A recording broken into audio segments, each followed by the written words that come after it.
Education jet channel में आप सभी का हार्दिक स्वागत है।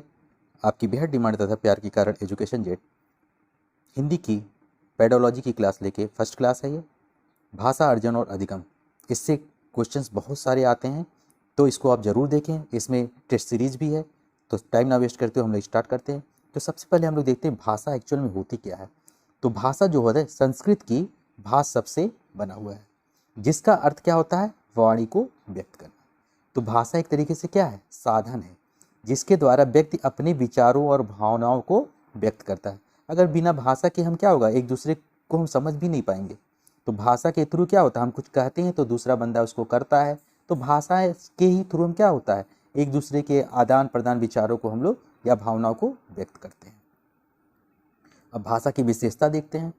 भाषा से ही लोग क्या होता है, जुड़ते हैं। अब क्या है, अगर अंग्रेजी भाषा देखी जाए तो भारत में भी बोली जाती है, अमेरिका में भी बोली जाती है, इंग्लैंड में भी बोली जाती है। तो इससे क्या पता चलता है, इसी से लोग भाषा सहित लोग क्या है, एक दूसरे से जुड़े हुए हैं, अपनी भावनाओं को व्यक्त करते हैं। अब क्या है, अमेरिका में जो है हिंदी नहीं बोली जाती, लेकिन एक क्या है, एक ऐसी भाषा जो है अंग्रेजी है जो लगभग सभी देशों में बोली जाती है। तो इससे ये पता चलता है कि भाषा के थ्रू ही क्या होता है, सभी कंट्री के लोग भी जुड़ते हैं। ठीक है, अब देखते हैं विचारों की अभिव्यक्ति करने की क्षमता विकसित होती है। तो भाषा से ही क्या होता है, एक दूसरे को अपने विचारों को बता सकते हैं, दूसरे के विचारों को समझ सकते हैं।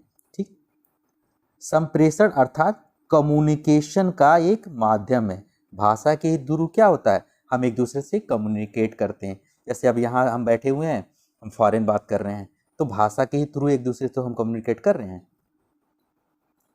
अब भाषा के थ्रू क्या होता है, हम कार्य करने या कराने का भी साधन है। भाषा के थ्रू हम क्या करते हैं, कोई आदमी ने कहा भाई हमारा ये काम कर दो, तो हम भाषा, अगर उसने भाषा के थ्रू हमसे क्या बताया कि तुम ये कर दो, हम ये कार्य कर देंगे। हमने किसी को बोला भाई तुम ये कर दो, तो एक तरीके से कार्य कराने का भी साधन है ये। अब भाषा के प्रकार देखते हैं। तो भाषा के हमारे बेसिकली 3 प्रकार होते हैं। जैसे मौखिक भाषा जो मुंह से केवल बोली जाती है, वर्बल जिसको बोलते हैं। लिखित भाषा रिटन होती है। सांकेतिक भाषा क्या होती है, सिंबॉलिक, जैसे सिंबल बना के थ्रू हम किसी को रिप्रेजेंट करते हैं।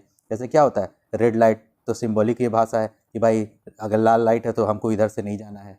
तो ये सांकेतिक, या जो लोग नहीं सुन पाते हैं वो क्या अपने मुंह इस तरीके से बोलते हैं कि भाई ऐसे ऐसे अपने हाथों से इशारा करते हैं, तो ये सांकेतिक भाषा होती है। अब देखते हैं भाषा का विकास क्रम क्या है। तो पहले बोली आई, फिर उसके बाद उपभाषा आई, उसके बाद भाषा का विकास हुआ। तो बोली में क्या, जिसका लिखित रूप नहीं होता। बोली क्या होता है, ये लोकल भी होता है ना, जैसे किसी किसी एरिया में कैसे बोलते हैं, डिफरेंट तरीके से, यानी छोटे एरिया या क्षेत्र में बोले जाने वाली को स्थानीय भाषा को ही हम क्या बोलते हैं, एक तरीके से बोली हो गई। उपभाषा क्या होता है, क्षेत्रीय भाषा का विकसित रूप है। तो जो हमारे क्या होता है, छोटे क्षेत्र में बोली जाती है, उसी का विकसित रूप है। साहित्य रचना की जाती है, इसमें साहित्य रचना भी की जाती है। जैसे हमारी क्या है, बहुत सारी बोलियां हैं ना, तो उसी तरीके से ये है। अब भाषा का विकास विस्तृत क्षेत्र में जिसका विकास होता है, और साहित्य रचना भी इसमें की जाती है, इसका विस्तृत क्षेत्र हो। जैसे हिंदी क्या है, हिंदी जो है विस्तृत क्षेत्र है। लेकिन मैथिली अगर देखी जाए तो क्या है, मैथिली एक तरीके से देखा जाए तो ये क्षेत्रीय भाषा है। ठीक है, हिंदी भाषा का उल्लेख ये संविधान में कहाँ पर किया गया है। ठीक है, तो सबसे पहले हम लोग इंपॉर्टेंट पॉइंट देख लेते हैं। कभी कभी ये क्वेश्चन भी पूछता है, भाषाई आधार पे यानी भाषा के आधार पर 1 अक्टूबर 1953 को किस राज्य का गठन हुआ था। तो सबसे पहला राज्य जिसका गठन हुआ था भाषा के आधार पर, वो आंध्र प्रदेश था। ठीक है, अब राजभाषा क्या होती है, तो राजकाज की भाषा को क्या हम बोलते हैं, इसी को हम राजभाषा बोलते हैं। यानी जो भाषा देश के राजकीय कार्यों के लिए प्रयुक्त होता है, उसी को हम राजभाषा बोलेंगे। ठीक है, इसे दरबारी भाषा भी बोलते हैं। तो ये बहुत इंपॉर्टेंट चीजें हैं। अब भारत में राष्ट्रभाषा हिंदी को स्वतंत्रता के बाद, अर्थात स्वशासन, जब भारत का खुद का शासन आया, तो राजभाषा का दर्जा दे दिया गया। यानी राष्ट्रभाषा जो होता है, इसी को हम राजभाषा का बाद में दर्जा दे देते हैं। अब भाषाओं का उल्लेख किसमें किया गया है, अनुसूची 8 में। ये हमारा संविधान के अनुसूची 8 में भाषा का उल्लेख किया गया है। तो 8वीं अनुसूची में कितनी भाषाओं का उल्लेख किया गया? 22 भाषाओं का उल्लेख किया गया। ठीक है, अब देखिए ध्यान से, 92, ये लास्ट संशोधन है भाषा के लिए, 92 संविधान संशोधन हमको लगता है 2003 में शायद आया था, जिसमें 4 भाषाओं को जोड़ा गया था, बोडो, डोगरी, मैथिली और संथाली। तो इस तरीके से इन भाषाओं को, 4 भाषाओं को जो है इसमें जोड़ा गया था। नेपाली भाषा भी इसमें है 22 भाषाओं में, ठीक है, अंग्रेजी भाषा भी इस तरीके से जोड़ा गया। अब अनुच्छेद देखिए, अब ये बहुत इंटरेस्टिंग बात हम बता रहा हूँ, जैसे यहाँ पे जो नागालैंड है वहाँ की जो भाषा है वहाँ की है वो अंग्रेजी है नागालैंड में, तो ये इंडिया में होते हुए वहाँ की जो है राज्य भाषा जो है अंग्रेजी है, मतलब नागालैंड की। और उत्तर प्रदेश की क्या है? उर्दू और हिंदी दोनों है। अनुच्छेद 343 के पहले उसमें क्या है?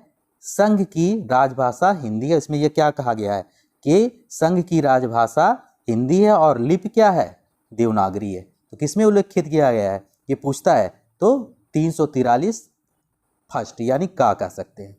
अब भाषा के रूप क्या होते हैं? एक तो मातृभाषा होती है, राष्ट्रभाषा होती है और राजभाषा होती है। तो यही राष्ट्रभाषा जो है जब एकदम इंडिपेंडेंट कंट्री होता है तो वही राजभाषा में बदल जाता है। तो यहाँ पे अभी तो कोई जो है राष्ट्रभाषा नहीं है, यहाँ पे राजभाषा ही है। अब मातृभाषा क्या है? जो बचपन में बच्चे अपने माँ से सीखते हैं घर पर बोलने वाली भाषा, उसी को क्या बोलते हैं? मातृभाषा बोलते हैं। अब आगे देखते हैं हम लोग भाषा अर्जन क्या होता है, जिसको हम बोलते हैं लैंग्वेज एक्विजिशन। तो क्या होता है? ये वह प्रक्रिया जिसके द्वारा भाषा को ग्रहण करने एवं समझने की क्षमता अर्जित करता है। तो बालक क्या करता है? ये भाषा को ग्रहण करने और समझने की क्षमता को अर्जित करता है। यह क्या है? यह एक प्राकृतिक प्रक्रिया है, मतलब ये ऑटोमेटिकली होती है। घर में जैसा बोला जाता है बच्चा वैसे सीख जाता है बोलना, तो ऑटोमेटिक प्रक्रिया है। इसके लिए कोई साधन और उसकी ज़रूरत नहीं होती। इसके लिए किसी औपचारिक साधन की आवश्यकता नहीं होती है, ठीक है ना। यानी घर पे जो चीज़ दिया जाता है, भाषा जो सीखता है बच्चा, वही क्या हो जाती है? भाषा अर्जन हो जाती है। यानी आसपास के वातावरण, माता पिता, अपने से बड़ों के संपर्क में रहकर भाषा को क्या करता है? सीख जाता है। तो यही चीज़ होता है इस तरीके से। ये भी हम कह सकते हैं कि उस प्रक्रिया को भाषा अर्जन क्या होता है? वह प्रक्रिया जिसके द्वारा मानव भाषा को ग्रहण करने एवं समझने की क्षमता अर्जित करता है, उसी को क्या बोलते हैं? भाषा अर्जन बोलेंगे। तथा बातचीत करने के शब्द एवं वाक्यों का प्रयोग भी करता है, ठीक है। ये चीज़ हो गया। अब मातृभाषा या क्षेत्रीय भाषा होती है कौन सी? जो हमारी जो घर पे हम सीखते हैं वो क्या, कौन सी भाषा होती है? माँ किससे हम सीखते हैं, तो ये क्या होती है हमारी? ये मातृभाषा होगी या क्षेत्रीय भाषा। ये लिखित इसका कोई स्कोप नहीं होता, ठीक है। केवल इसमें क्या होता है? वर्बली बोला जाता है बस, कहीं लिखित इसका वो नहीं होता है वर्णन। अब भाषा अर्जन एवं स्वाभाविक प्रक्रिया है। तो भाषा अर्जन क्या है? एक स्वाभाविक प्रक्रिया है, ऑटोमेटिकली होता है, अर्थात सीखने की जरूरत नहीं होती, खुद ही सीख ली जाती है, खुद ही सीख जाते हैं ये बच्चे। जैसा घर का माहौल होता है बोलते हैं लोग, वैसे वैसे धीरे धीरे करके वो सीख जाते हैं। इसीलिए स्पेशल कोई शिक्षा, अनौपचारिक शिक्षा ये कह सकते हैं, जो परिवार में शिक्षा ली जाती है। अब देखते हैं हम भाषा अधिगम, जिसको बोलते हैं लैंग्वेज लर्निंग। अब क्या होता है ये लर्निंग का? यानी भाषा अधिगम, अधिगम का मतलब क्या होता है? सीखना, लर्निंग होता है। अब जिन भाषाओं को सीखने के लिए हमें औपचारिक साधनों, ठीक है, की आवश्यकता है। औपचारिक साधन जैसे किताब की जरूरत पड़ेगी, कुछ नियम होंगे उसको फॉलो करना होगा, तो वो चीज़ होता है। तथा साथ ही साथ जिसे सीखने के लिए नियम और व्याकरण का प्रयोग किया जाता है, उसी को हम क्या बोलते हैं? अधिगम बोलते हैं। तो यानी सीखने के लिए, लर्निंग के लिए हमें बुक की ज़रूरत होगी, बहुत सारी चीज़ें जो होंगी, जो लिखित चीज़ें होंगी, तो ये सब होती हैं, इसके अंतर्गत आ जाती हैं। अब क्षेत्रीय भाषा के अलावा अन्य भाषाएं इसके अंतर्गत आती हैं, ठीक है, अधिगम के। द्वितीय भाषा के नाम से जानते हैं, और उसको क्या है? प्रथम भाषा के नाम से जानते हैं। पढ़ना लिखना सीख जाते हैं, इससे क्या होता है? पढ़ते भी हैं, लिखते भी हैं, ठीक है, ये चीज़ हो जाता है। ये अनौपचारिक नहीं, औपचारिक प्रक्रिया है, ठीक है। इसके लिए बाकायदे सिस्टमेटिक इसको वो अध्ययन किया जाता है। किताब और व्याकरण की जरूरत पड़ती है इसमें किताब की जरूरत पड़ेगी, व्याकरण की जरूरत पड़ेगी, और विद्यालय भी जाएंगे लोग पढ़ने के लिए। अब भाषा अर्जन तथा अधिगम में मनोवैज्ञानिकों का मत क्या था, ये देखते हैं। तो पहले हम देखते हैं चॉम्स्की का। तो भाषा अर्जन की क्षमता बालकों में जन्मजात होती है, यानी जन्म से ही बालक में क्या होती है, ये क्षमता होती है भाषा अर्जन करने की। वह भाषा की व्यवस्था को पहचानने की शक्ति के साथ पैदा होता है। वो भाषा किस हिसाब से उसको करना है, वो पहले से ही उसके अंदर ये चीज़ होती है भाषा अर्जन करने की। ठीक, जीन पियाजे ने क्या बताया था, उन्होंने बोला भाषा ने संज्ञात्मक तंतुओं की भांति परिवेश के साथ अंतःक्रिया यानी लोगों के साथ बातचीत करने यानी सोशल इंटरेक्शन के माध्यम से विकसित होती है। ठीक है, किसने बोला था, ये जीन पियाजे ने बोला था। अब वैगोत्स्की के अनुसार क्या था, बालक भाषा का अर्जन परिवेश और समाज के माध्यम से करता है। ठीक है, ये भाषा क्या होता है, आत्म केंद्रित और बाह्य केंद्रित, जो क्रमशः स्वसंवाद और समाज संवाद के लिए प्रयोग किया जाता है। तो ये चीज़ है इसमें इस तरीके से। ठीक है, तो ये चीज़ हमारा ये हो गया। अब हम लोग आगे देखते हैं, यानी जो वैगोत्स्की थे उन्होंने समाज का योगदान बताया कि सीखने के लिए इसकी ज़रूरत होती है। अब भाषा अर्जन की विधि देखते हैं। तो क्या क्या विधि होती हैं, पहला हो गया हमारा अनुकरण। अनुकरण क्या होता है, भाषा के नए नियम या व्याकरण के नियम सुनता है तो बिना अर्थ जाने उसका क्या करने लगता है, अनुकरण करने लगता है। फिर अभ्यास देखते हैं। अभ्यास क्या होता है, अभ्यास जो होता है नए नियम तथा रूपों का बार बार क्या करता है, उसको अभ्यास करने लगता है। पुनरावृत्ति क्या होती है, नियमों को बार बार सुनता है और उसी नियम को बार बार उसकी पुनरावृत्ति करता है, दोहराता रहता है। अर्जन को प्रभावित करने वाले कारक, तो क्या क्या अर्जन को प्रभावित करते हैं, एक तो परिवेश, वातावरण कैसा है, क्या है, ये अर्जन को सीखने की, ठीक है, सीखने की इच्छा, बच्चे की सीखने की इच्छा है कि नहीं, ये भी क्या है, अर्जन को प्रभावित करते हैं।